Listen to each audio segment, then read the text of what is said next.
ठाकुर गंज में जलसे में था, एक चेयरमैन साहब है वहां के, और कुर्बान जाइए मस्जिद का जलसा था, उन्होंने कहा कि हजरत कयाम मेरे घर में करना है। अब बड़ा मुजाहिद आदमी है चेयरमैन साहब, और उनकी हवेली को देख के मैं दंग रह गया। 3 मंजिला मकान था, क्या मकान बनाया खूबसूरत, अल्लाह अकबर कबीरा। वो रूम सब दिखाया, ऐसा लग रहा था कि हवेली है। ओ उन्होंने कहा कि हजरत ये मार्बल जानते, ये मार्बल का जो पत्थर है मैंने जयपुर से मंगाया, अजमेर से मंगाया, मैंने ये जयपुर से डायरेक्ट ट्रक पे मंगाया। और उन्होंने कहा कि हजरत ये दरवाजा देख रहे हैं, मेरे घर का दरवाजा, ये जो लकड़ी है ये सागवान का लकड़ी है, मैंने आसाम से मंगाया। मैंने कहा कि बाबू घर तो बड़ा खूबसूरत बना दिए, लेकिन चेयरमैन साहब एक बात बोले, आप नाराज मत होइएगा। बोले नहीं हजरत आप बोलिए। हमने कहा बाबू घर में संगे मरमर का पत्थर बिछा दिए हो, लगाए हो, बहुत खुशी की बात है, आशियाना बनाए हो, अल्लाह ने तौफीक दिया है, ये सागवान का पत्थर का सखवा की लकड़ी का तुमने दरवाजा खिड़की जरूर लगाया है, लेकिन कुर्बान जाओ दुनिया में तो घर बना लिया, आखिरत का घर के बारे में कुछ सोचे हो? भाई वहां भी तो घर बनाना है ना, अरे बोलो भाई बनाना है ना। तो बोला कि हजरत ये बात तो सही बोले आप, तो उसके लिए हमको क्या करना पड़ेगा? वो अल्लाह का बंदा बोला कि उसके लिए मुझे क्या करना पड़ेगा? हमने कहा कि उसके लिए तो अमल करना होगा। नमाज पढ़ते हैं, बोला हजरत कभी पढ़ते कभी छूट जाती है। हमने कहा पहले इसकी पाबंदी करो, अल्हम्दुलिल्लाह। अच्छा मस्जिद का जलसा था, वो वीडियो मौजूद है, मस्जिद का जलसा था, मैंने चंदा शुरू किया, उस बंदे ने कहा कि हजरत छत ढलाई में जितने भी लोहा रड छड़ लगेगा वो सब की जिम्मेदारी मैं लेता हूं। पौने से 2 लाख का रड का लोहा की कीमत थी, रात के बाद में बता रहा हूं। चेयरमैन सारा खर्च उस अल्लाह के बंदे ने उठाया, अल्हम्दुलिल्लाह।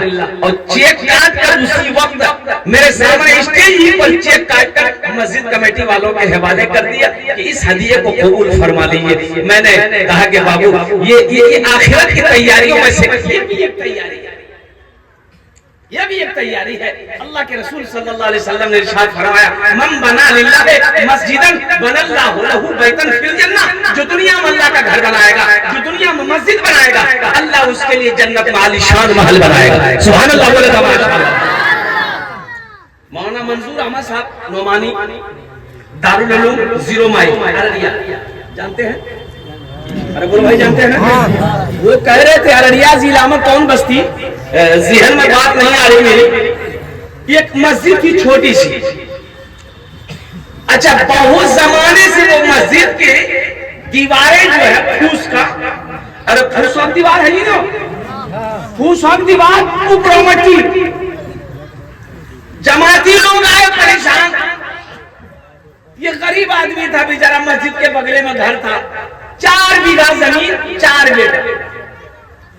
क्या दिमाग में आया, चारों बेटे को बिठाया, बोला कि बेटा ए सुनो, तुम लोग 4 भाई हो? बोला हाँ बाबा 4 भाई हम लोग।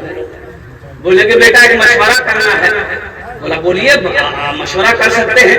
तो बाप बोला कि बेटा मेरे पास 4 बीघा जमीन है, ये बेटा हम जब से पैदा हुए ना ये मस्जिद को ऐसे ही देख रहे बेटा, हर इलाका वाला अपनी अपनी मस्जिद बना लिया, बेटा इस बस्ती में कोई चंदा देने को तैयार नहीं।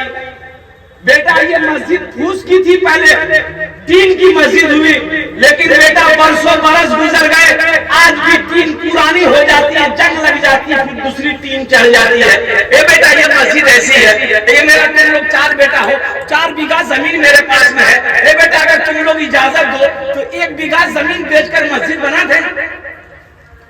तो बेटों ने कहा कि अब्बा घर का मालिक आप हैं, उसमें हम मुझसे क्या पूछा, बेच दीजिए, आपकी जमीन आप बेच के बना दिए, 1 बीघा क्या 2 बीघा 4 बीघा बेच। कहा नहीं बेटा तुम लोगों का हक नहीं मानेंगे, हम 1 ही बीघा बेचा, 1 बीघा बेचेंगे ना मस्जिद बन जाएगी। बेटों ने इजाजत दे दी, बाप ने 1 बीघा जमीन बेचा, गरीब आदमी मस्जिद बना दी। और सुनो सिर्फ 6 महीने गुजरे, 1 2 3 4 5 6 6 महीने गुजरे, उसका 2 बेटा सऊदी अरब गया, उस गरीब आदमी का 2 बेटा सऊदी अरब चला गया। अच्छा दूसरा 2 बेटा सऊदी गया, दूसरे ने तीसरे को भी सऊदी बोला लिया। ایک سال گزرا، بیچارے کا بیٹا میں پھوس کا گھر تھا، دونوں بیٹا میں پورا 25 بیٹا میں پھوس کا گھر تھا۔ 2 سال نہیں گزرے، اللہ نے چاروں بھیٹے میں پختہ کا مکان بنوایا۔ آج اس آدمی کا یہ عالم ہے، وہ 50 سے زیادہ مسجد بنا چکا، 50 سے زیادہ مسجد بنایا وہ اپنے ہاتھوں سے، الحمدللہ۔ اور اس بستی میں اس سے زیادہ پیسہ والا کوئی نہیں، اس بستی میں سے پیسہ والا کوئی نہیں ہے۔ اور سنو اے مسلمانوں، سنو، ابھی مفتی صاحب کہہ رہے تھے نا قربان جاؤ، یہ زمین پھٹ سکتی ہے، آسمان جھک سکتا ہے، سورج پورب کے بجائے پچھم سے نکل سکتا ہے، لیکن فرمان مصطفیٰ بدل نہیں سکتا ہے۔ اللہ کے محبوب نے جو ارشاد فرمایا، جو دنیا میں اللہ کا گھر بنائے گا، اللہ اس کے لیے یہاں بھی گھر بنائے گا، آخرت میں بھی گھر بنائے گا۔